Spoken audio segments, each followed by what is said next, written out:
must be out of your mind if you think that America entering the war and escalating the war is going to be good for you in any way whatsoever. They want to finish you.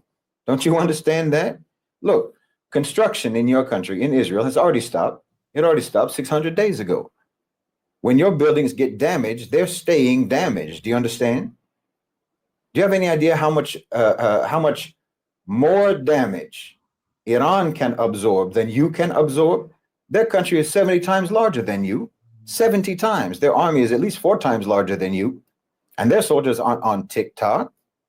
They're not quitting. They're not refusing to serve. They're not getting taken off duty for mental problems. They're not committing suicide. They're not killing themselves. No, it doesn't even matter how much damage America could potentially do to Iran. You cannot sustain a fraction of what Iran can sustain, and that's just a fact. If this goes on for even just 6 months, you're looking at an economic toll on your economy of upwards of $165 billion. That's 35% of your GDP. Double that if it goes on for a year, and it can go on for a year. If it's a full-blown war and Iran starts to get replenishments of their artillery from Russia, China, North Korea, whatever, and now so far, y'all tracking? Y'all following along? Does he sound reasonable? Does it sound like BS to you? Does it make sense to you so far? Do you guys just think that nobody can reach us? Nobody can hit us? Do you think that nobody will help Iran? Do you think that, we won't face any type of catastrophe whatsoever because of this? Just let me know, because y'all are the highest optimists in the world. Y'all are and I love it. I love the fact that y'all are optimists and you are praying individuals and that you believe that nothing negative will come our way. That's cool. That's understandable. But I'm just saying, are you hearing what he's saying? I just want you to understand that, like, these things are to be considered. Replenishments of their artillery from Russia, China, North Korea, whatever. And if they reactivate their proxies, oh, yes, it can go on. And yes, the fact of the matter is that your people all have somewhere else to go when things get bad. Iranians don't. You understand? Iranians don't even have to carry out a mass casualty attack in Israel. They don't have to focus on that. All they have to do is land one rocket in one building, and everyone in every apartment of that building is on a plane to New York. They're on a plane to Paris or to Moscow. They can literally depopulate your whole country just by targeting infrastructure. Because at the end of the day, you're all pampered Westerners, after all. You're not trying to live without Wi-Fi and cappuccinos. You know it and I know it. You're not ready to die for the Zionist cause. I mean, be serious. And then there's the fact that, what do you think happens if they escalate the war? What do you think happens when American soldiers start dying for you? Listen, Americans don't even want to see American soldiers overseas supposedly dying for their own country in Iraq, in Afghanistan, wherever else, according to the rationale that they give their soldiers and their soldiers' families. You notice that they didn't even send their own soldiers to go and fight in Ukraine against their arch enemy, Russia. I mean, firstly, what on earth makes you think that they're even going to be willing to fight and die for you when they don't even want to send their soldiers, like I said, to go fight and die supposedly for their own country, in various military engagements around the world? What makes you think that you're not just going to get Ukrained out of existence by your best friend, Uncle Sam? They're willing to fight Russia down to the last Ukrainian. What makes you think that they're not going to be willing to fight Iran all the way down to the last Israeli? Wallahi, you're not reading the room at all.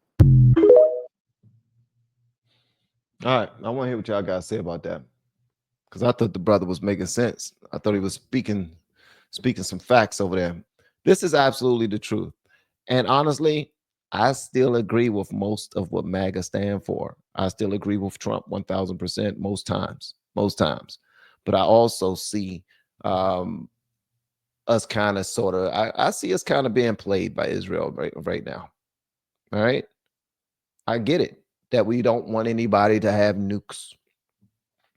And we're going to do whatever we possibly can to make sure if they hate America and if they hate Israel, we're going to do what we got to do to protect them, because it's biblical and blah, blah, blah. I say blah, blah, blah because I don't fully understand that part of the biblical text as far as people going out of their way to protect Israel from seen and unseen dangers. That's what the Lord is supposed to be for. That's what the Lord does. They're supplied with everything that they need in order to protect themselves. But for some strange reason, every time we come to this conversation with regard to potential wars and airstrikes and whatnot, we go biblical. I like for y'all to maintain that energy of what's biblical and what's not. And I'm talking about when it pertains to your own life, period. If being biblical is not one of the foundational structures of your life currently, I don't want to hear about it when it comes to airstrikes and bombs and protecting no daggone Israel. If you are not a biblically led person, if you don't use basic instructions before leaving Earth in order to raise your family, in order to control whatever you do on a daily basis, whether you're being watched or not, well, if you don't believe in yourself as someone who was created in God's image and can do anything, if you can't look in the mirror every single day and say, I am beautiful, I am strong, I am smart, I'm confident, and when somebody compliments you, you say thank you, knowing that you are exactly what they complimented you for, because you understand that it wasn't by your own doing, but it was because God is all those things and he created you in his image. So it has to be true. When he said, I am that I am that I am, and we say, I am broke, I am stupid, I am lazy, I am poor, I'm an idiot, I am all these negative things we say about ourselves, then we paint God to be a liar and we're using God's name in vain. But whenever it comes to Israel, we want to say it's biblical, it's biblical. We got to be what? I don't hear it. If you're not a biblical person, I don't want to hear that coming from your mouth at all. Miss me with it. All right.